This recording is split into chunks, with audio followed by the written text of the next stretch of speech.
ప్రభువైన యేసుక్రీస్తు నామంలో మీకు అందరికీ మరొకసారి వందనాలు సమర్పిస్తున్నాను. ఈవేళ ఆరాధనలో మనం ప్రకటన గ్రంథం పరిశీలన చేస్తూ ఉన్నాం. 7వ అధ్యాయం.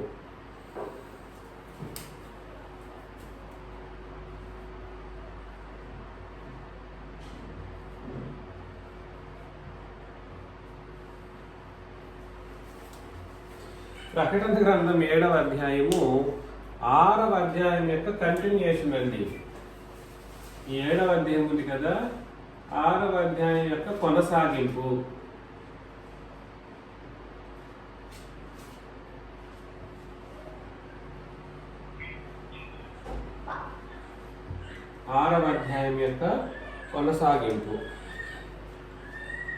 మీరందరూ కూడా దయచేసి గుర్తించాలి. 6వ అధ్యాయంలో 6 ముద్రలు విప్పటం మనం గమనించాం. 6వ అధ్యాయంలో 6 ముద్రలు విప్పడం, 6వ ముద్ర విప్పినప్పుడు జరిగిన సంగతులు కూడా మనకు చాలా సంగతులు జరిగాయి. 6వ ముద్ర విప్పినప్పుడు 6వ ముద్రలో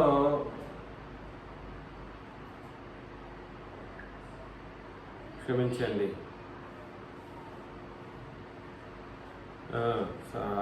6వ ముద్రను విప్పినప్పుడు ఏం జరిగిందండి? భూకంపములు కలిగాయి. భూమి మీద పెద్ద భూకంపాలు, సూర్యుడు కంబళి వలె నలుపైపోవటం, చంద్రబింబం అంతా రక్తవర్ణం అవడం, పెద్ద గాలి చేత ఊగులాడు అంజురపు చెట్టు నుండి అకాలపు కాయలు రాలినట్టు ఆకాశ నక్షత్రములు భూమి మీద రాలిపోవటం, మరియు ఆకాశ మండలము చుట్టబడిన గ్రంథము వలె తొలగిపోయేను. ఇవన్నీ జరుగుతూ ఉన్నాయి. భూమి మీద భూకంపం కలిగి ఏమవలేదు, భూమి నాశనం అవ్వలేదు. ఇది మీరు గుర్తించండి. ఎందుకంటే సందర్భం 6వ ముద్రను విప్పినప్పుడు ఎలాంటి ఒక స్థితి ఏర్పడుతుందన్నది అక్కడ మాట్లాడుతూ రావటం, అందులో భూరాజులు, ఘనులు, సహస్రాధిపతులు, ధనికులు, బలిష్ఠులు వీళ్ళందరూ కూడా బండల సందులు వెతుకుతూ దాంట్లో దాగుకొని ఆ బండలను, ఆ కొండలను వారు వేడుకోవటం, మమ్మల్ని కాపాడండి అని వేడుకునేటువంటి ఒక పరిస్థితి. ఉగ్రత మహాదినం వచ్చింది. ఎవరి యొక్క ఉగ్రత మహాదినం వచ్చింది అని అంటే, గొర్రెపిల్ల యొక్కయు సింహాసనాసీనుడై ఉన్న వాని యొక్కయు ఇద్దరి యొక్క ఉగ్రత దినం. అది ఉగ్రత దినం ప్రారంభమైంది 6వ ముద్రను విప్పినప్పుడు. ఉగ్రత దినం ప్రారంభమైన తర్వాత ఏంటి సంగతి అనేది ఆ ఉగ్రత దినాన జరుగుతున్న సందర్భమే ఇదంతా అన్నమాట 7వ అధ్యాయం కూడా. కాబట్టి 7వ అధ్యాయం యొక్క ఉద్దేశం ఏమిటంటే, ఉగ్రత దినాన ఏం జరుగుతుంది,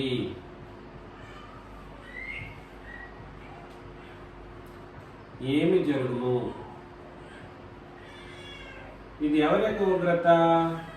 తండ్రి అయిన దేవుని యొక్కయు,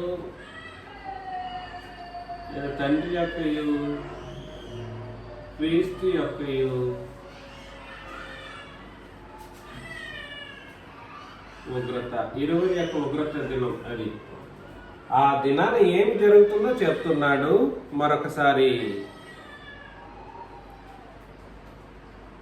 ఈ సృష్టి కదిలింపబడతాయి, సృష్టి అంతా కూడా కదిలింపబడతాయి. సూర్యుడు కమ్మలి వలె అవుతాడు, చంద్రబింబం అంతా కూడా రక్తవర్ణం అయిపోతుంది.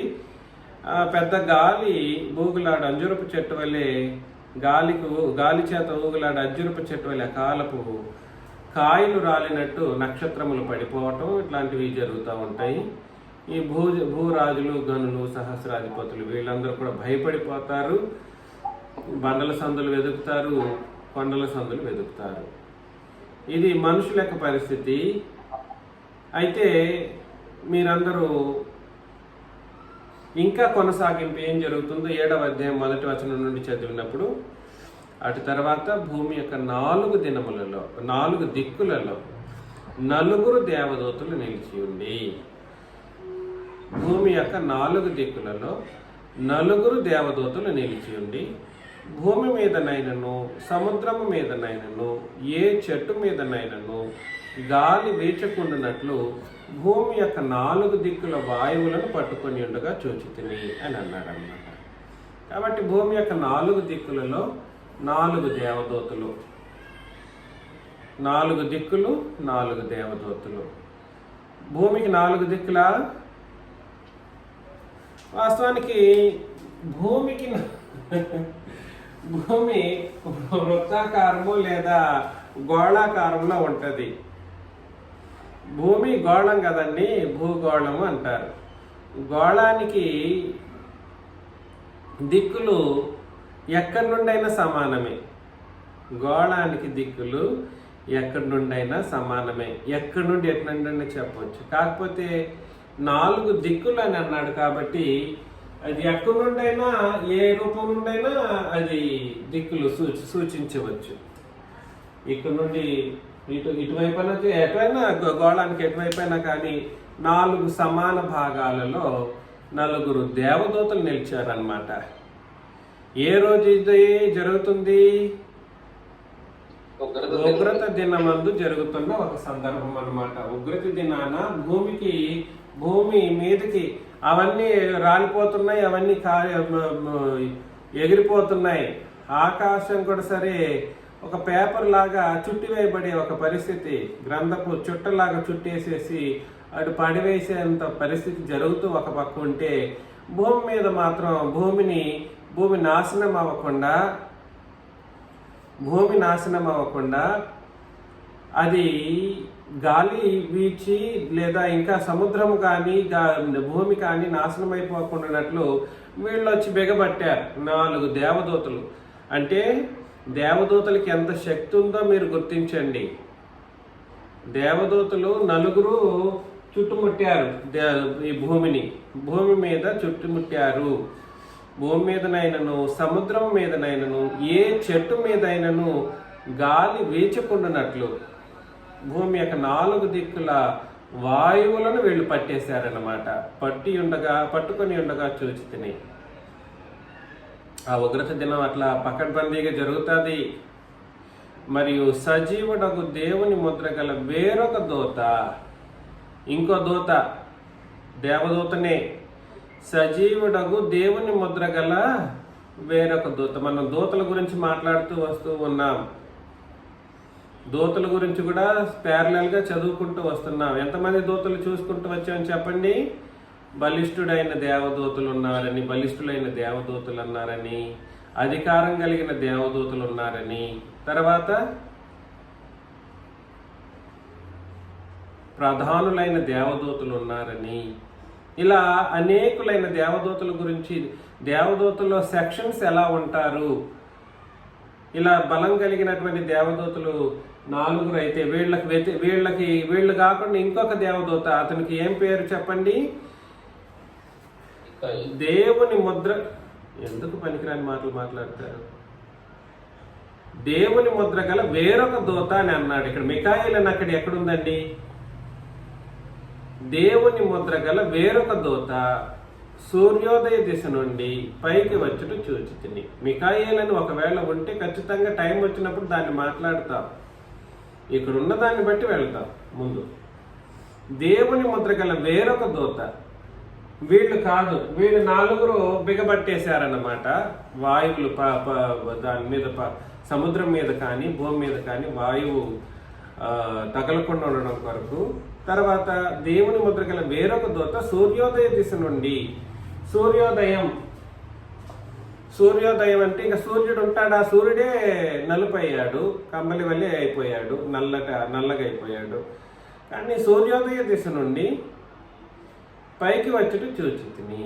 ఇదంతా ఒక ఉపమాన మాటలు అన్నమాట, గుర్తుపెట్టుకోండి. భూమికిని సముద్రమునకును హాని కలుగు చేయుటకై అధికారం పొందిన ఆ 4 దూతలతో ఈ దూత, వీళ్ళు హాని చేయటానికి వీళ్ళు వచ్చారు. హాని కలుగు చేయటానికి వీళ్ళకి అధికారం ఉంది. కాబట్టి ఈ దేవదూతలు ఎవరు? నలుగురు దేవదూతలు. ఎవరు ఈ నలుగురు? ఒకడు, ఇక్కడ 2, ఇక్కడ 3, ఇక్కడ 4. నేను చెప్పాను కదా ఈ 4 దేవదూతలు ఎలాంటి వాళ్ళండి? పరలోకంలో అధికారం గల దేవదూతలు. నేను అధికారులు ప్రధానులు కలిగిన దేవదూతలు అన్నాను కదా, ఆ కోవకు చెందిన వీళ్ళు. బలిష్ఠులైన దేవదూతలు ఒక కోవ, తర్వాత ఎవరు? అధికారం కలిగిన దేవదూతలు కొంతమంది, ప్రధానులు కలిగినటువంటి ప్రధానత్వం కలిగినటువంటి దేవదూతలు కొంతమంది. ఇలా కొన్ని కోటానికి కొంత అంటే కొంత కాదు, వీళ్ళ డివిజన్స్ అలా ఉన్నాయి పరలోకంలో. వీళ్ళు కాకుండా ఈ నలుగురు ఎవరంటే అధికారం కలిగిన దేవదూతలు. అయితే ఇంకో దేవదూత ఎటువంటి వాడంటే దేవుని ముద్ర గల దేవదూత అంటారు. ఇంకొకడు వచ్చాడు, ఎవడతను? దేవుని ముద్ర గల సజీవుడగు దేవుని ముద్ర గల దేవదూత. సజీవుడకు దేవుని ముద్ర గల దేవదూత. అతను వచ్చి ఏమన్నాడు 3వ వచనంలో? ఈ దూత మేము మా దేవుని దాసులను వారి నొసళ్ళ యందు ముద్రించే వరకు. మేము అని అన్నాడు. ఈ దేవదూతతో పాటుగా వీడు ఒకడే లేడు, ఈ దేవదూత ఒకడే కాడు, మేము అని అన్నాడు. గుర్తుపెట్టుకోండి, ఆ మాట అలాగే ఉందా లేదా? మేము అంటే వీడిని వెంబడించిన వాళ్ళు చాలా మంది ఉన్నారు.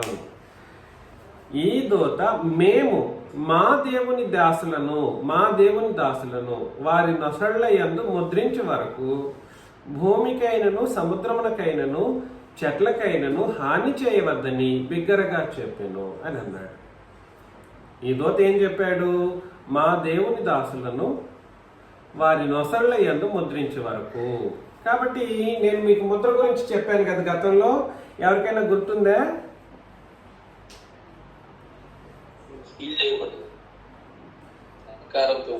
2 రకాల ముద్ర గురించి మాట్లాడాను.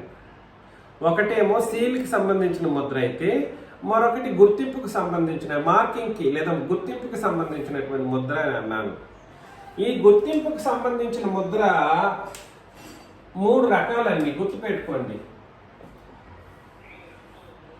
గుర్తింపుకు వాడే ముద్ర 3 రకాలు. 3 రకాలండి. అందులో ఒకటి దేవుని ముద్ర. ఏ ముద్ర? దేవుని ముద్ర. 2 సాతానుని ముద్ర. 3 దేవుని యొక్కయు గొర్రెపిల్ల యొక్కయు.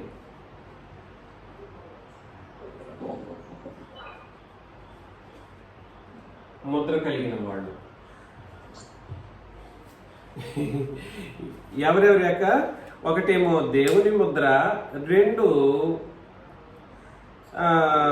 సాతానుని ముద్ర, 3 దేవుని యొక్క గొర్రెపిల్ల యొక్క ముద్ర.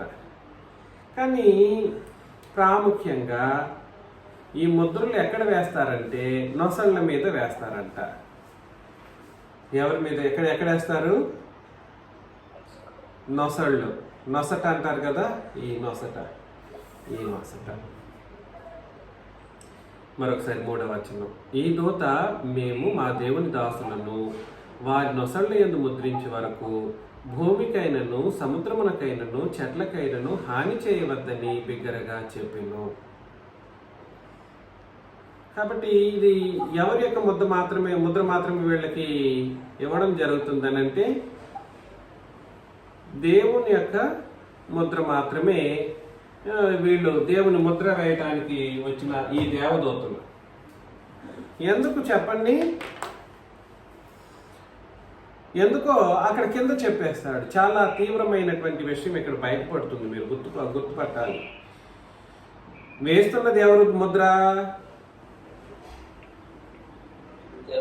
అది వేస్తున్నది ఎవరు? దేవుని ముద్ర కలిగినటువంటి దేవదూత ఎవరికి వేయడానికి వెళ్తున్నాడు? ఆ దేవుని దాసులు. అవునండి. ఈ దేవుని ముద్ర కలిగినటువంటి దేవదూతలు వీళ్ళు ఒకరు కాదు ఇద్దరు కాదు చాలా మంది ఉన్నారు. వీళ్ళు ఎవరికి వెళ్తున్నారంటే దేవుని దాసులకి, దేవుని దాసుల నొసళ్ళ యందు ముద్ర వేయటానికి వెళ్తున్నారు. వీళ్ళు వచ్చారు. అంతవరకు మీరు ఏం చేయకూడదు అంటే ఏం చేయకూడదు? ఇదిగో మీకు సముద్రానికి దేనికి కూడా మీరేం చేయకూడదు? హాని చేయవద్దు. ఎందుకు భూమికి సముద్రానికి రెండింటికి చెప్పాడు? భూమికైనను సముద్రములకైనను చెట్లకైనను అనే 3 మార్లు చెప్పాడు. భూమి, సముద్రం, చెట్లకు. ఎందుకంటే అది బ్యాలెన్స్డ్గా పనిచేస్తుంది. ఈ 3 ఉంటేనే భూమి ఒక స్థిరంగా ఉండే ఒక పరిస్థితి ఉంటుంది అన్నమాట. లేదంటే కొలాప్స్ అయిపోతుంది. కాకపోతే అప్పటికే కొలాప్స్ అయ్యే పరిస్థితి ఉన్నా కూడా సరే ఈ నలుగురు యొక్క శక్తి చేత అది భూమి నిలబడి ఉంది. కానీ వీళ్ళు ప్రతిదాన్ని డిస్టర్బ్ చేసేస్తే మాత్రం మొత్తం క్లోజ్ అవుతుంది అన్నమాట. అందులో ప్రాముఖ్యంగా వీళ్ళెవరు అనేది మనం గమనించినప్పుడు 4వ వచనంలో, మరియు ముద్రింపబడిన వారి లెక్క చెప్పగా వింటిని. ముద్ర వేసింది ఎవరు? చూడండి, దేవుని ముద్ర కలిగిన దేవదూతలు ముద్ర వేశారు. ఎవరికి వేశారు? దేవుని దాసులకు వేశారు. వాళ్ళ నొసళ్ళ యందు వేశారు. ఇక్కడ ఒక మర్మం దాగి ఉందన్నది మీరు గుర్తించక తప్పట్లేదు. ఖచ్చితంగా ఆలోచన చేయాలి. వీళ్ళ లెక్క చెప్పగా వింటిని. వీళ్ళెవరు అనంటే ఇశ్రాయేలీయుల గోత్రములన్నిటిలో ముద్రింపబడిన వారు. ఎవరు వీళ్ళు? అన్నింటిలో, ఇశ్రాయేలీయుల గోత్రములన్నిటిలో నుండి ముద్రింపబడిన వారు. వారి లెక్క ఎంతమంది? 100,000 మంది. లక్ష 100,000 మంది. ఏంటి 12,000 మంది అంటున్నారు? 144,000 మంది అండి. 144,000 మంది. ఎంతమంది వీళ్ళు? మొత్తం ఇశ్రాయేలీలో ఎన్నుకొనబడిన వాళ్ళ లెక్క ఎంత? 144,000 మంది. 144,000 మంది. వీళ్ళు ఒకసారి మనం అక్కడ లెక్కలు వేసినప్పుడు చూడండి, ఇప్పుడు చదువుతాం. లెక్క చెప్పగా మొత్తం 144,000 మంది ఉన్నారంట. మొట్టమొదటి గోత్రం ఏ గోత్రం అండి అక్కడ చెప్పింది? తర్వాత రూబేను, గాదు, ఆషేరు, నఫ్తాలి, మనష్షే, షిమ్యోను,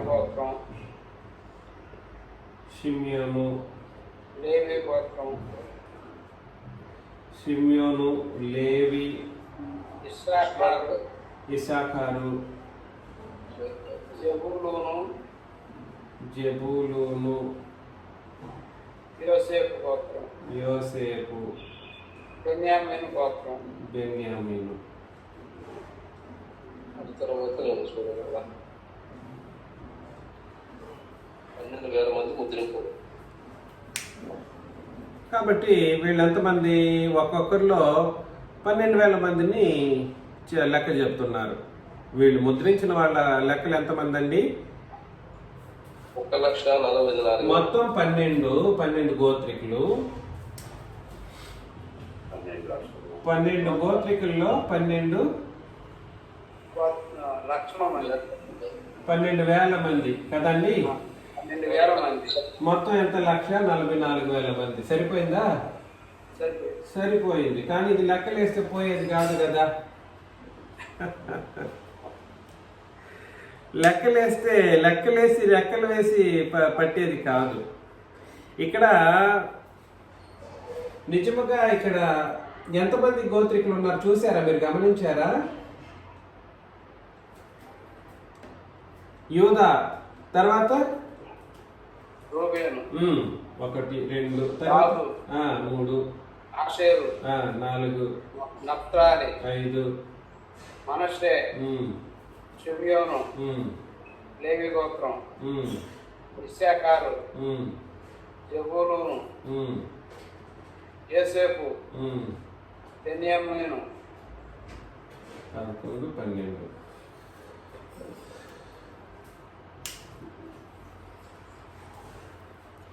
దాను అనే గోత్రికుడు కూడా ఒకడు ఉన్నాడు వీళ్ళలో పుట్టినవాడు. ఎవరు? గాదు, గాదు ఉన్నాడులేండి.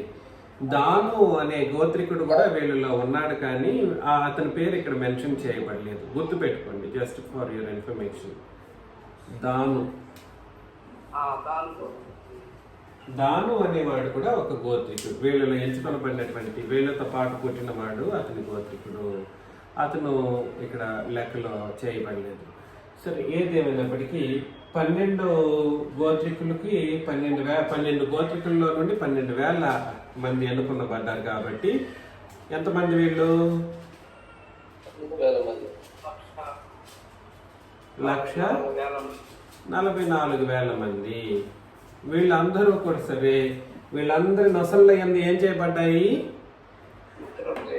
వేసిన వాళ్ళు ఎవరు? వేసిన వాళ్ళు ఎవరు? దేవదూతలు. అవునండి, వేసిన వాళ్ళు దేవదూతలు. ఈ నొసళ్ళ యందు ముద్ర కరెక్ట్గా ఉండాలి. వీళ్ళు ఎవరని గుర్తించడానికి ఆ నొసళ్ళను చూస్తాడన్నమాట. ఈ నొసళ్ళలో ఎవరి ముద్ర ఉందో కనుక్కోవలసినటువంటి పరిస్థితి ఉంటుంది. ఎవరి నొసళ్ళలోనైతే ముద్ర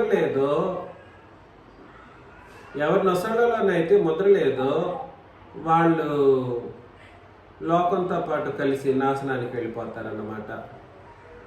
మీరు ఇది గుర్తించాలి. 9వ అధ్యాయం 4వ వచనం, ప్రకటన గ్రంథం 9:4 మనం చదివితే, మరియు నొసళ్ళయందు ముద్ర లేని మనుషులకే తప్ప భూమిపైన గట్టికైనను ఏ మొక్కలకైనను మరి ఏ వృక్షంకైనను హాని కలుగజేయకూడదని వాటికి ఆజ్ఞ ఇయ్యబడిను. ఇక్కడ చూడండి, ఇక్కడ కొంచెం పర్టికులర్గా చదివితే కానీ అది మీకు అర్థం కాదు. నొసళ్ళ యందు దేవుని ముద్ర లేని మనుషులు ఎవరైతే ఉంటారో, నొసళ్ళ యందు దేవుని ముద్ర లేని మనుషులకే తప్ప భూమి పైన గడ్డికైనను ఏ మొక్కలకైనను ఏ వృక్షమునకైనను హాని కలుగు చేయకూడదు. అంటే మిగిలిన వాళ్ళకి ఏం కలగాలి? దేవుని ముద్ర.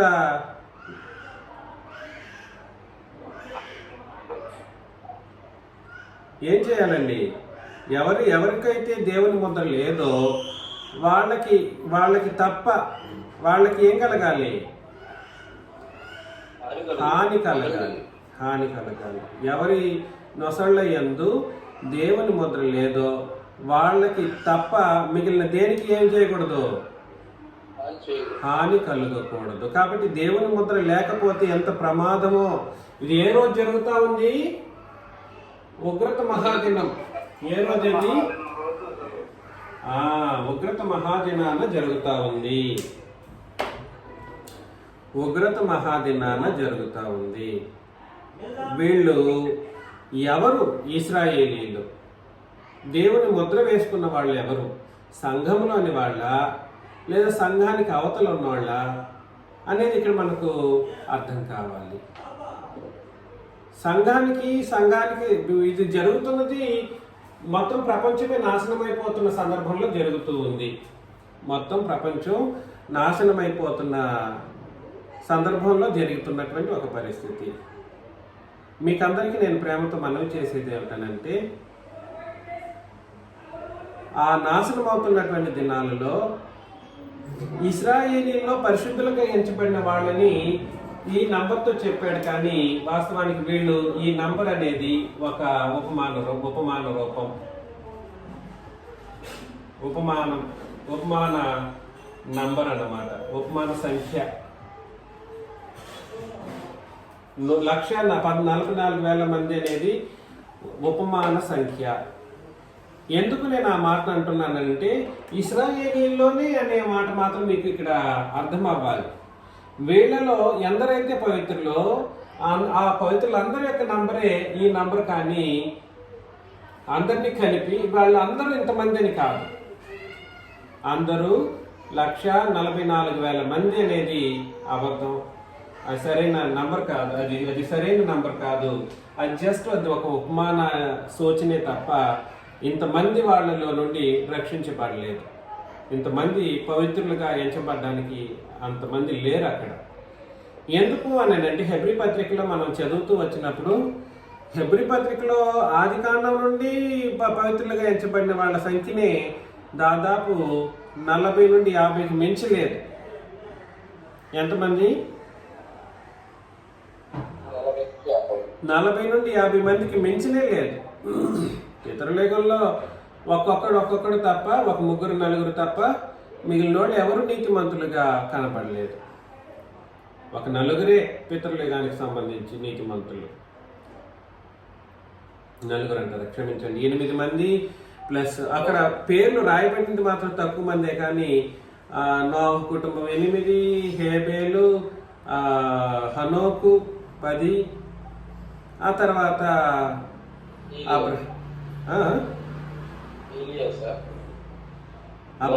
పితరుల యుగం అండి. అబ్రహాము, ఇస్సాకు ఒక 12-13 మంది తప్ప మిగిలిన వాళ్ళు ఎక్కువ మంది ఏమి లేరు అక్కడ. అలా జస్ట్ కౌంట్ చేసుకుంటూ వెళితే ఎంతమంది లెక్కలు వస్తారని అంటే రాలేదు. పితృయుగానికి సంబంధించి వీళ్ళు కారు, కానీ పితరుల యుగంలో అంతకంటే తక్కువ. ధర్మశాస్త్రం ఇవ్వబడిన తర్వాత ధర్మశాస్త్రాన్ని బట్టి బ్రతికిన వాళ్ళు చాలా తక్కువ మంది. పితృయుగంలోనే కొంచెం పర్లేదు అన్నట్టు కనిపిస్తూ ఉంటుంది. ఎందుకంటే అంత తక్కువ మంది. ఏ 200 సంవత్సరాలకు ఒక నీతిమంతుడు భూమి మీద పుట్టాడు. అలాంటి పరిస్థితుల్లో ఇంతమంది 12,000 మంది ఒక్కొక్క గోత్రంలో నుండి ఉన్నారని అంటే అది అసాధ్యం. అందుకని నేనేం చెప్పడానికి ప్రయత్నం చేస్తున్నానంటే, ఇశ్రాయేలీల్లో పరిశుద్ధులుగాను నీతిమంతులుగాను తీర్చబడినటువంటి జనాంగం 1,44,000 మంది అనేది ఒక ఉపమాన భాషనే. అది నిజమైనటువంటి భాష కాదు. మీరు కావాలంటే మరొకసారి హెబ్రీ పత్రిక 11వ అధ్యాయం చదువుకోవచ్చు. ఎన్నవ అధ్యాయం అండి? హెబ్రీ 11వ అధ్యాయం చదవచ్చు. అందులో ప్రాముఖ్యంగా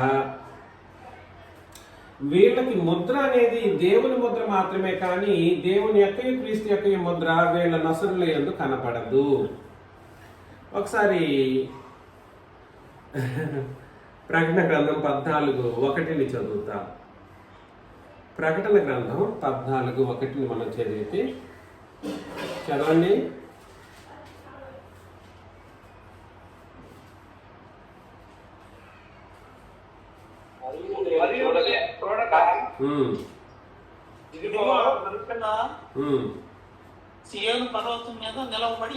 ఇప్పుడు ఎవరి గురించి మాట్లాడుతున్నారంటే, ప్రభువైన యేసుక్రీస్తు గొర్రె పిల్ల సియోను పర్వతం మీద నిలువబడి ఉండెను.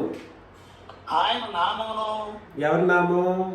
గొర్రె పిల్ల యొక్క నామమును, ఆయన తండ్రి నామమును నొసరుల యందు లిఖింపబడి ఉన్న మాట, లిఖింపబడి ఉన్న 144,000 మంది ఆయనతో కూడా ఉండిరి. మరొక 104,400 మంది అంట. అంటే ఇది కూడా 1,44,000 మంది వేరొక ప్రజలు. వీళ్ళ నొసరుల యందు ఎవరెవరి పేర్లు ఉన్నాయి?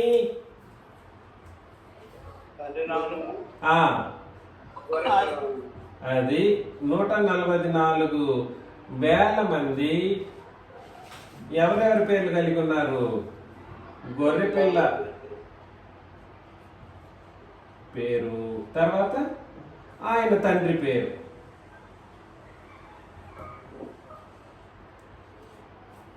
ఏం చేయబడింది వీళ్ళ నొసట? లిఖింపబడి ఉందంట. ఏం చేయబడి ఉంది? లిఖింపబడి లిఖింపబడి ఉంది. అందుకని నేను చెప్పాను, గుర్తించడానికి 3 రకాల గుర్తులు ఉంటాయంట. ఒకటి దేవుని ముద్ర మాత్రమే కలిగినటువంటి బ్యాచ్ అన్నమాట, గుంపు. 2 దేవుని యొక్కయు గొర్రెపిల్ల యొక్కయు నామము నొసళ్ళ యందు లిఖింపబడినటువంటి బ్యాచ్. ఇది వీళ్ళు వేరు. అదేవిధంగా ఇంకో మాట చదువుతాం, 20వ అధ్యాయం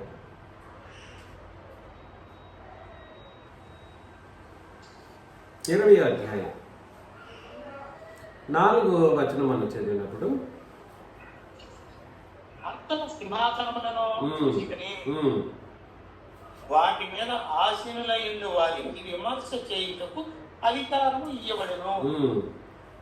మరియు క్రూర మృగమునకైనను దాని ప్రతిమనకైనను నమస్కారము చేయక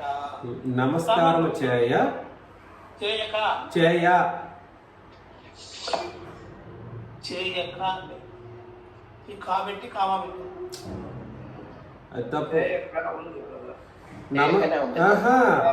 క్రూర మృగమున వినండి,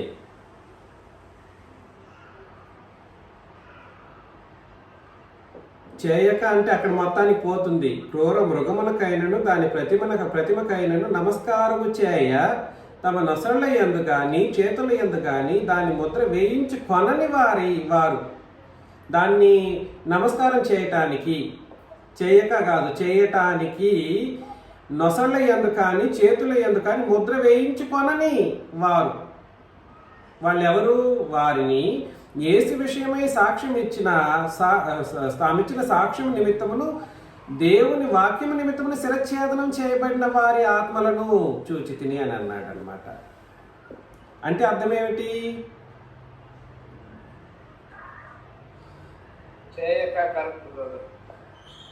చేయక కరెక్ట్ కాదు. క్రూర మృగమునకైనను దాని ప్రతిమకైనను నమస్కారము చేయ తమ నొసళ్ళ యందు కానీ చేతుల యందు కానీ ముద్ర వేయించి కొనని అని అన్నాడు ఇక్కడ. ఎందుకు ముద్ర వేయించు? ఆగండి, మేము మాట్లాడకండి. ముద్ర వేయించు కొనని వారిని అని అన్నాడు. ముద్ర వేయించుకో, అపవాదిని ఆరాధన చేయటానికి, నమస్కరించటానికి ముద్ర వేసుకొని వాళ్ళు వీళ్ళు.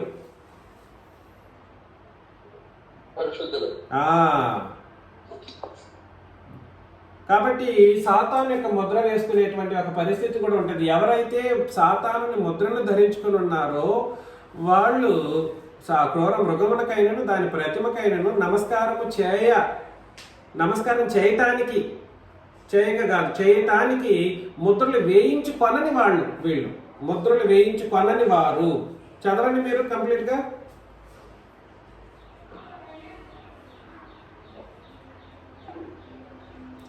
చదవండి 20వ అధ్యాయం 4వ వచనం చదవండి మీరు కంప్లీట్గా. అక్కడ కా అంటే ఉంటే తప్పులేదు, కానీ కా అంటే మీరు అది మీరు పట్టించుకోవద్దు. ఇప్పుడు చదవండి కంప్లీట్గా.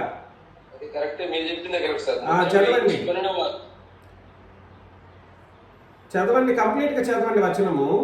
అంతట సింహాసనమును చూచితేనే వాటి మీద ఆసీనులైన వారికి విమర్శ చేయుటకు అధికారం ఇయ్యబడెను.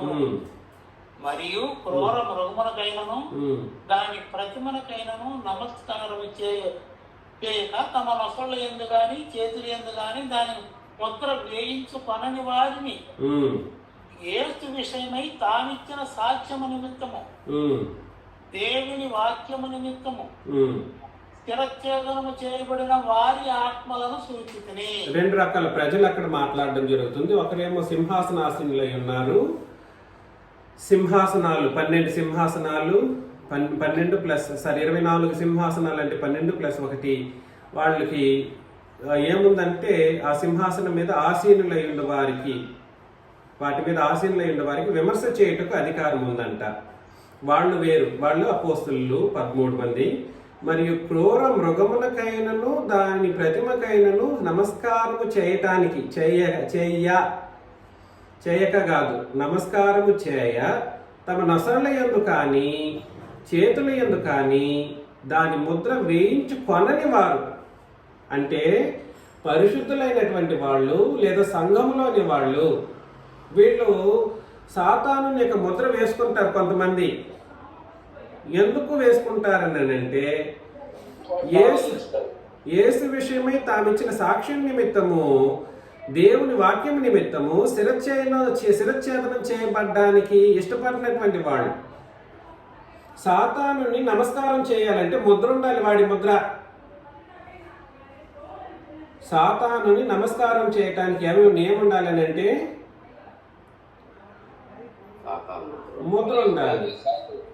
కానీ వాడి ముద్ర వేసుకోవటానికి ఒప్పుకోలేదు వీళ్ళు. అవసరమైతే ఇదిగో మా తల తీసేయండి, మమ్మల్ని శిరచ్ఛేదనం చేయండి అని యేసు విషయమైన సాక్ష్యం అనగా సువార్త, దేవుని వాక్యం నిమిత్తం అనగా క్రొత్త నిబంధన అపోస్తుల బోధ, రెండింటిని కలిపి క్రొత్త నిబంధన అంటారు అనుకోండి. క్రొత్త నిబంధన అపోస్తుల బోధ. కాబట్టి ఈ రెండింటి విషయంలో శిరచ్ఛేదనం చేయబడినటువంటి వారి ఆత్మలను నేను చూచుతిని, వారు బ్రతికిన వారై 1000 సంవత్సరముల క్రీస్తుతో కూడా రాజ్యం చేసిరి అని అన్నాడు. ఇక్కడ ఒకవేళ ఇద్దరిని కలిపి కూడా ఒకరిని అపోస్తుల్ని అని అన్నా కూడా తప్పలేదు. ఇద్దరు వాళ్ళే, వాళ్ళు వేరు వీళ్ళు వేరు కాదు. అధికారం కలిగిన వాళ్ళు వీళ్ళు ఒకరే. కాకపోతే ఇక్కడ సందర్భం ఏమిటనంటే, మీరు గుర్తించాల్సిన విషయం ఏమిటనంటే, క్రూర మృగమునకైనను దాని ప్రతిమకైనను నమస్కారము చేయటానికి తమ నొసళ్ళ యందు కానీ చేతుల యందు కానీ దాని ముద్ర వేయించుకొనని వారంట వీళ్ళు. దేని ముద్రను? సాతాను యొక్క ముద్రను వేయించుకొనని వారు. అది వేసిన వాళ్ళు అయితే ఏం చేస్తారంట?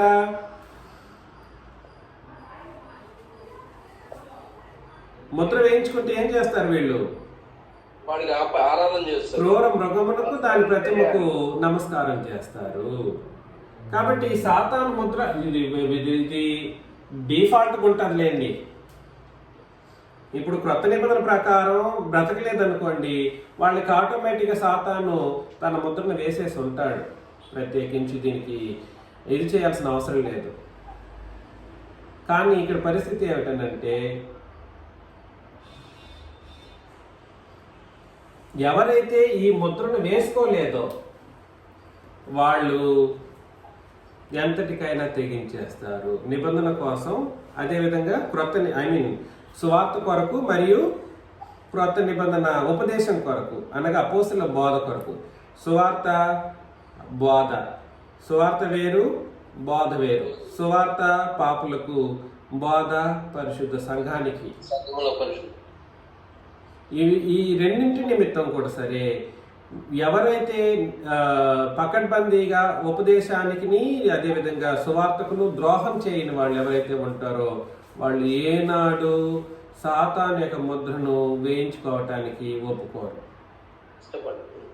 ఒప్పుకోరు. ఆఖరికి ప్రాణం పెట్టేస్తారేమో కానీ సాతాను ముద్రను వేయించుకోవడం అనేది వీళ్ళ జీవితాల్లో అసాధ్యం. కాబట్టి ముద్రలు అనేవి ఐడెంటిటీ చాలా చాలా ఇంపార్టెంట్. దేవుడు ఆ రోజు చూస్తాడన్నమాట, ఇది ఏ ముద్రబ్బా, ఇది నేను నా ముద్రనా, లేదా నేను నా యొక్కయు నా కుమారుని యొక్కయు పేరు కలిగినటువంటి వాళ్ళ ముద్రనా, లేదా సాతాను ముద్రనా చూస్తాడు. ఎవరెవరిలోనైతే సాతాను ముద్ర ఉంటుందో, సాతాను యొక్క ముద్ర ఉంటుందో వీళ్ళందరినీ కూడా సరే ఏం చేసేస్తారు, వీళ్ళు ఇక్కడే భూమి మీద నాశనం చేసి అటు నుంచి అటు నరకానికి పంపించేస్తారు. నేనేం చెప్పానంటే గతంలో కూడా, భూమి వీళ్ళకి లాస్ట్. ఇక్కడ ఈ సాతానుని ముద్ర ఉన్న వాళ్ళకి డైరెక్ట్ నరకం. వీళ్ళకి తీర్పులు, నువ్వు ఎందుకు తప్పు చేశావు, నువ్వు ఈ పాపం చేసావని లెక్కలు వీళ్ళని అడిగే ప్రసక్తే లేదు. వీళ్ళు డైరెక్ట్గా ప్రతిదండంలోనికి వెళ్ళిపోతారు. ఎక్కడికి వెళ్తారండి? డైరెక్ట్ ప్రతిదండన. వీళ్ళు నువ్వు ఈ పాపం చేసావు, నువ్వు ఆ పాపం చేసావు, ఈ ప్రశ్నలు అంత ఎంటర్టైన్ అక్కడ జరగదు. అంత విలువ ఇవ్వడం అనేది కూడా జరగదు. వీళ్ళని తీసుకెళ్ళిపోయేది కూడా దేవదూతలే. వీళ్ళని నాశనం చేసి, ఈ సాతానిక ముద్రను ధరించిన వాళ్ళని నాశనం చేసి నరకానికి తీసుకెళ్లేది కూడా దేవదూతలే. అదే విధంగా ఇది దేవదూతల ముద్ర. దేవదూతలు వేయబడినటువంటి ముద్ర దేవుని ముద్ర. దేవదూతలతో వేయబడిన ముద్ర దేవుని ముద్ర. వాళ్ళు ఇశ్రాయేలు గోత్రికుల్లో పరిశుద్ధులకి ఎంచబడినటువంటి వాళ్ళు. కానీ వీళ్ళు వేరు, ఈ దేవుని ముద్రను ధరించిన వాళ్ళు వేరు, దేవుని యొక్క గొర్రెపిల్ల యొక్క ఈ ముద్రను ధరించినటువంటి అత్యంత మహాపవిత్రులు వీళ్ళు వేరు. వీళ్ళు సంఘంలోని వాళ్ళు. ఒకసారి నెక్స్ట్ ఇక్కడ వచ్చేద్దాం. మరలా 7వ అధ్యాయం 9వ వచనం చదువుతాం. 7వ అధ్యాయం 9.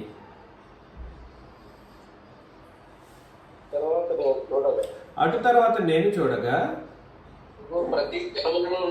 ఇదిగో ప్రతి జనములో నుండి ప్రతి వంశములో నుండి ప్రజలలో నుండి ఆయన మాట్లాడు వారిలో నుండి వచ్చి ఎవడనో లెక్కింపజాలని యొక్క గొప్ప సమూహము కనబడింది. చూసారా, ఇక్కడేమో లెక్కింపజాలని సమూహం అన్నాడు. ఇంతకు ముందు మనం చదివాం, ఎవరికైనా గుర్తుందా ఈ వచనం? ఇదే మాటని ఇద్దరు గురించి చెప్పినటువంటి మాట అన్నమాట. సరే, ఇది చదవండి. ఎవరినో లెక్కింపజాలని ఒక గొప్ప సమూహం కనబడెను.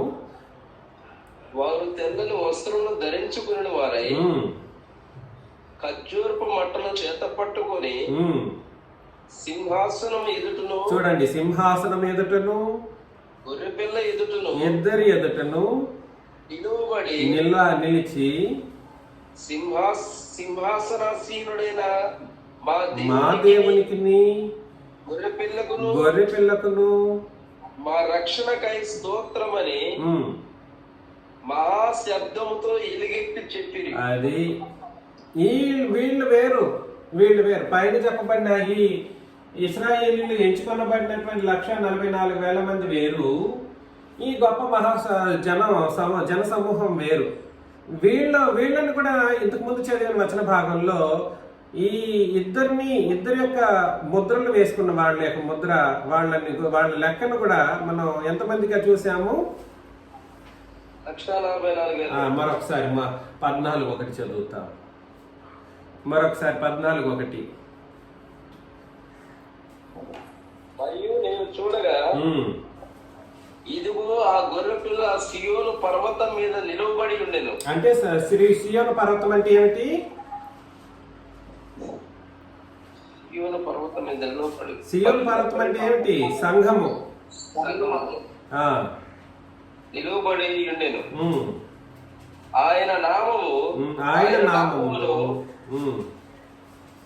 ఆయన తండ్రి నామమును నొసళ్ళ యందు లిఖింపబడి ఉన్న మాట. ఆయన తండ్రి నామమును నొసళ్ళ యందు లిఖింపబడి ఉన్న 144,000 మంది. అంటే 1,44,000 మంది ప్రజలే కదా వీళ్ళు కూడా.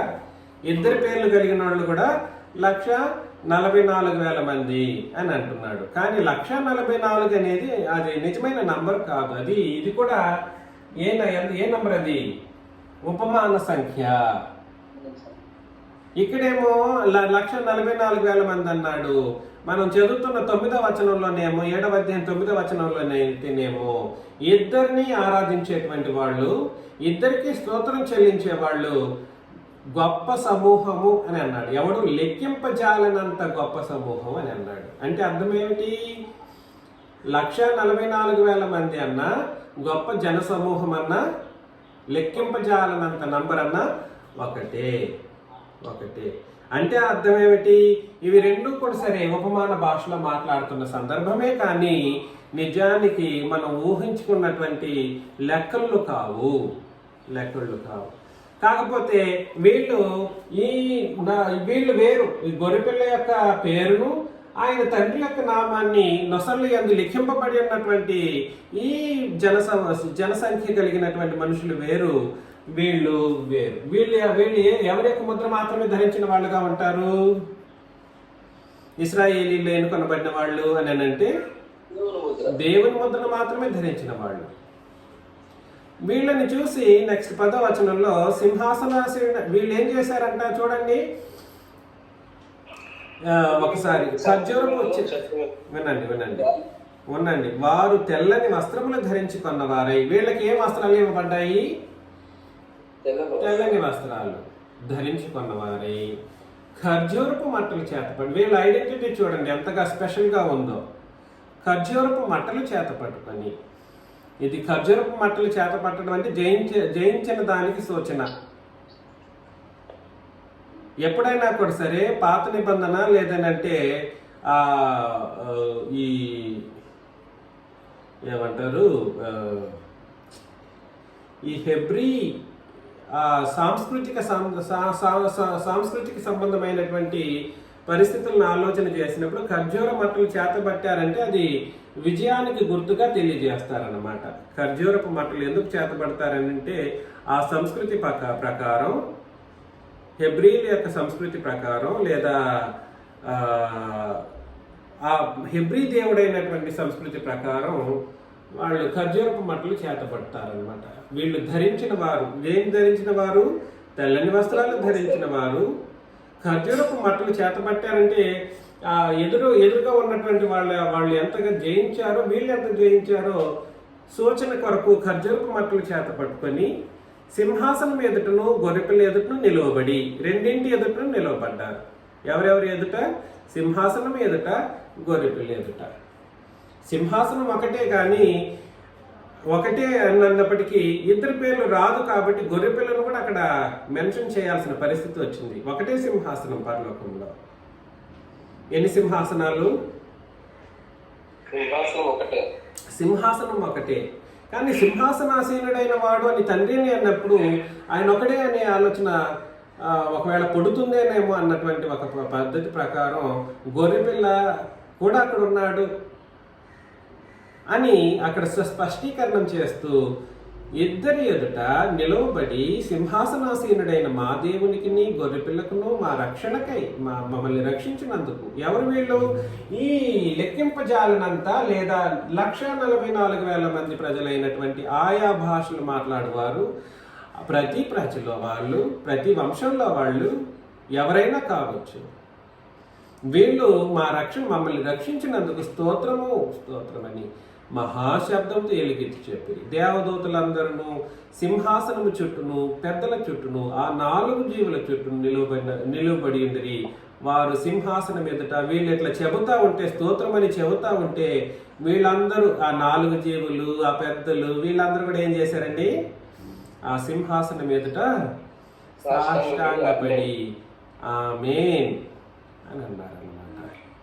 యుగ యుగముల వరకు మా దేవునికి స్తోత్రమును, మహిమయు, జ్ఞానమును, కృతజ్ఞతాస్తుతియు, ఘనతయు, శక్తియు, బలమును కలుగును గాకని చెప్పుచు దేవునికి నమస్కారం చేసిరి ఆమేన్ అని అన్నారన్నమాట. కాబట్టి ఇక్కడ దేవునికి అన్నందుకు దేవుడికి అనే కాదు, అక్కడ సింహాసనం ఎదుట ఇద్దరు ఉన్నప్పుడు దేవునికి అని చెప్పిన ప్రభుని యేసుక్రీస్తుకి అన్నది మీరు గుర్తించాల్సిన అవసరం ఉంది. కానీ ఇక్కడ ప్రత్యేకించి దేవునికి గొర్రెపిల్లకును మా రక్షణకై స్తోత్రమని ఇద్దరికి చెప్పిన వాళ్ళు ఎవరని అంటే ఎవరు వీళ్ళు?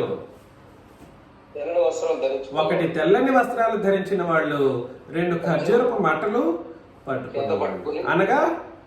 అనగా ఎవరు వీళ్ళు?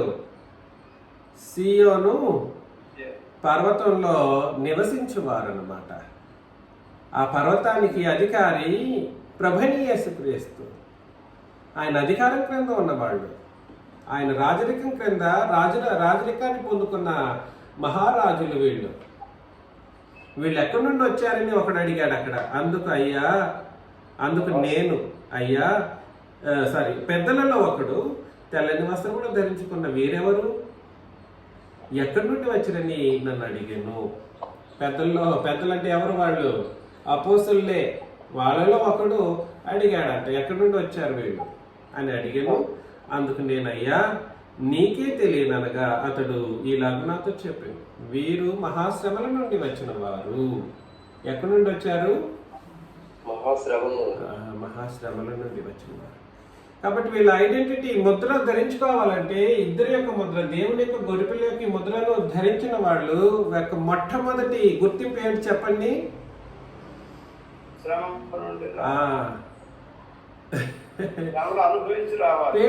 పేర్లు చూస్తేనేమో ఇద్దరు పేర్లు కనబడుతున్నాయి. వీళ్ళ నొసళ్ళ యందు ఇద్దరు పేర్లు కనబడతా ఉన్నాయి. అంటే తండ్రి అయిన దేవుని పేరు కనబడుతుందంట, గొర్రెపిల్ల పేరు కూడా కనబడుతుందంట. కనబడితే వీళ్ళు ఎవరబ్బా అని చూస్తే వాళ్ళని ఎలా అర్థం చేసుకోవాలి అని అడిగినప్పుడు, ఎలా అర్థం చేసుకోవాలి అని అంటే ఒక్క ఫస్ట్ ఇన్ఫర్మేషన్ ఏమిటి? ఆశ్రమం నుండి వచ్చారయ్యా వీళ్ళు. ఏసీల్లో కూర్చొని రాలేదు. ఏసీల్లో తర్వాత చక్కగా మంచిగా అన్నం తినుకుంటూ కష్టమే పడలేని పరిస్థితి, అవమానం పడడానికి ఇష్టం లేని వాళ్ళు కారు వీళ్ళు. కష్టాలు, శ్రమలు, అవమానాలు, దుఃఖము, అనారోగ్య స్థితిగతులు, ఒకటి కాదు అనేక రకాలైన మహాశ్రమలు, శ్రమలు కూడా కాదు మహాశ్రమలు నుండి వచ్చిన వారు గొర్రెపిల్ల రక్తంలో తమ వస్త్రములను ఉదుకుకొని వాటిని తెలుపు చేసుకున్న వాళ్ళంట వీళ్ళు. రక్తంలో ఉదికితే తెల్లగా అయ్యారంట. గొర్రెపిల్ల రక్తం ఏం చేస్తుంది? మామూలుగా ఏ రక్తం అయినా ఏం చేస్తుంది? ఏ రక్తమైనా ఏం చేస్తుంది? మరక చేస్తుంది, తెలుపు చేయదు. కానీ గొర్రెపిల్ల యొక్క రక్తం ఏం చేస్తుంది అంటే నిన్ను ఎంతటి వరకు తీసుకెళ్ళగలుగుతుందని అంటే పరలోకానికి తీసుకెళ్లే అంత తెలుపుగా చేస్తుంది. అక్కడ మహిమను నీకు ఇక్కడే ఇచ్చేస్తుంది. అంత తెలుపు. ఎక్కడికి వెళ్ళి పరలోకంలో ఉన్న తెలుపుతో సమానమైన తెలుపు నువ్వు భూమి మీదనే పొందే అంత పనిని గొర్రెపిల్ల యొక్క రక్తం చేస్తుంది. అనగా గొర్రెపిల్ల రక్తం ఏమిటి ఇంతకీ? కాబట్టి గొర్రెపిల్ల యొక్క రక్తము అనేది క్రొత్త నిబంధన, వేరేదేదో కాదు. గొర్రెపిల్ల రక్తం అంటే క్రొత్త నిబంధన. రక్తాన్ని బట్టి తమ శరీరం అనే వస్త్రాలను ఉదుకుకునేవాళ్ళు. అలా ఉదుక్కుంటే వాటిని ఆ శరీరము తెలుపుగా ఉంటుందంట, పరలోకానికి వెళ్ళటానికి సిద్ధమైనదిగా ఉంటుంది. అందువలన వారు దేవుని సింహాసనం ఎదుట ఉండి రాత్రింపగళ్ళు ఆయన గుడారం, ఆయన ఆలయముల్లో ఆయన సేవించుచున్నారు. సింహాసనాసీనుడైన వాడు తానే తన గుడారము వారి మీద కప్పుతాడంట. తన గుడారము వారి మీద కప్పుతాడు. అప్పటి వరకు వీళ్ళు మహాశ్రమలు అనుభవిస్తూ ఉంటారు. తమ శరీరాలు నిబంధనకు అప్పగించేసుకుని ఉంటారు. తమ నొసళ్ళు ఏమో ఇద్దరి పేర్లు రాయబడి ఉంటుంది. వీళ్ళ స్పెషాలిటీ చూసారా? వీళ్ళని ముందు దేవుడు ఏం చేస్తాడంటే వీళ్ళనే కప్పుతాడంట. ఎవరిని? ఈ ఇశ్రాయేలు ముద్ర వేసుకున్న వాళ్ళు కాదు, వీళ్ళ గురించి కాదు మాట్లాడుతున్నది. వీళ్ళ గురించి, మహాశ్రమల నుండి వచ్చిన వాళ్ళ గురించి, గొర్రెపిల్ల రక్తంలో తమ వస్త్రములు ఒదుక్కున్న వాళ్ళ గురించి మాట్లాడుతున్నాడు. అందువలన దేవుని సింహాసనం ఎదుట నుండి రాత్రింబగళ్ళు ఆయన ఆలయంలో ఆయన్ను సేవించుతూ ఉంటారంట. సింహాసనాసీనుడైన వాడు తానే తన గుడారం వారి మీద కప్పును. వారికి ఇక మీదట ఏముండదు. ఆకలి అయినను దాహమైనను ఉండదు. సూర్యుని ఎండ అయినను వాడ గాలి అయినను వారికి తగులదు. సూర్యుని ఎండ పరలోకంలో ఎక్కడ ఉంటుంది? చెప్తాడు అట్లా ఉపమానం ఇవన్నీ. సూర్యుని ఎండ వాడగాలి అంటే కష్టాలు ఉండవు అని దాని అర్థం అన్నమాట. ఆకలి దప్పులు ఉండవు, అది తెలిసిందే. ఎందుకంటే అక్కడ మానవ శరీరం ఉండబోయేది లేదు, సూర్యుని ఎండ ఉండబోయేది లేదు, ఏ వడగాలి అని ఉండదంటే దాని అర్థం ఏమిటి? ఇక మీదట ఆకలి దప్పిక, సూర్యుని ఎండ, వడగాలి ఈ మూడు ఒకటే మాటకు సంబంధించింది. ఇంకా కష్టం అనేది అక్కడ, శ్రమలు అనేవి ఉండవు. 17 ఏలయనగా సింహాసనము మధ్య నుండు గొర్రెపిల్ల. సింహాసనం మధ్య ఎవరున్నారు? గొర్రెపిల్ల వారికి కాపరి అయి జీవజలముల బుగ్గల యొద్దకు వారిని నడిపిస్తూ ఉంటాడంట. జీవజలాల బుగ్గల యొద్దకు వారిని నడిపించును అంటే ఇంక ఏ కష్టం నీకు లేదని దాని అర్థం అంట. జీవజలాలు అక్కడ పారుతూ ఉంటాయి, అక్కడ అట్లాంటిది ఏమి ఉండదు. జీవజలం అనేది కూడా ఒక ఉపమాన భాషనే, నిత్యము బ్రతికే ఒక బ్రతుకు సంబంధించిన ఒక మాటనే కానీ వేరేదేం కాదు. జీవం అంటేనే నిత్యత్వంలో ఉండే ఒక పద్ధతి, పరిస్థితి. జీవజలముల బుగ్గలి అందుకు వారిని నడిపించును, దేవుడే వారి కన్నుల నుండి ప్రతి బాష్ప బిందువును తుడిచివేయును. ఏంటి అక్కడ ఏడుపులు ఉంటాయి పరలోకంలో. పరలోకంలో ఏడుపుల గురించి కాదు అక్కడ చెప్తున్నది. అక్కడ కన్నుల బాష్ప బిందువులు కాదు తుడిచేది, అక్కడ కన్నుల బాష్ప బిందువులు ఏమి ఉండవు. ఇక్కడ వచ్చిన శ్రమల వలన కలిగిన ప్రతి బాష్ప బిందువు అక్కడ లెక్కించబడి ఉంటుంది. ఆ కన్నుల బాష్ప బిందువు అన్నిటినీ అప్పుడు తుడుస్తాడు, ఇప్పుడు కాదు తుడిచేది. ఇప్పుడు బ్రతికినంత కాలం కన్నీళ్లు తప్పవు, దుఃఖము తప్పదు, శ్రమలు తప్పదు, మహాశ్రమలు తప్పవు, అగ్ని వంటి మహాశ్రమలు తప్పవు. కానీ ఇప్పుడు విడిచిన అన్నిటికీ సమాధానం ఎప్పుడు దొరుకుతుంది చెప్పండి? ఎప్పుడు దొరుకుతుంది? ఆయన సింహాసనము ముందు మనం వెళ్ళి నిలుచుకున్న తర్వాత ఆయన తుడుస్తాడే, అప్పుడు దొరుకుతుంది. దీనికి నువ్వు కష్టపడ్డావు, ఇప్పుడు తుడుస్తున్నా చూడు అని చెప్పేసి ఒకటేసారి నిన్ను హత్తుకొని, నిన్ను కౌగిలించుకొని, నీ కన్నీళ్ళ ప్రతి ఏడ్చావా, ఎంత బాధపడ్డావా, ఇదిగో బాధపడిన దానికి నువ్వేమీ కష్టపడవద్దు, ఇవాళ నువ్వు నాతో పాటు ఉన్నావు, నేను తుడుస్తున్నా, ఇక మీద నీకు ఎప్పుడు కన్నీళ్ళు రానివ్వను అని నీ తండ్రి నిన్ను హత్తుకుంటాడు. నీ ప్రభువు నీకు కాపరి అయి నీకు ఎటువంటి పరిస్థితుల్లో ఎటువంటి కష్టము రాలేని పరిస్థితి నీకు కలుగుతుంది. కాబట్టి ఆలోచన చేయండి, ఈ విధముగా మనం ఉండబోతాం. ఇప్పుడే శ్రమలు అనుభవించి మనం పరలోకానికి వెళతాం. వీళ్ళకంటే శ్రేష్టంగా ముందు మనం వెళతాం, వీళ్ళకంటే ముందు మనం ఉంటాం. మనల్ని ఆయన హత్తుకుంటాడు ముందు, వాళ్ళ సంగతి తర్వాత చూద్దాం. కాబట్టి ఈ విషయాలను గుర్తించాల్సిందిగా ప్రేమతో మనం చేస్తూ మిగిలిన సంగతులు మనం వచ్చే వారం మనం పరిశీలించడానికి ప్రయత్నం చేస్తాం. మీకు అందరికీ క్రీస్తు యేసు నామములో మరొకసారి వందనాలు సమర్పిస్తూ ముగిస్తున్నాం.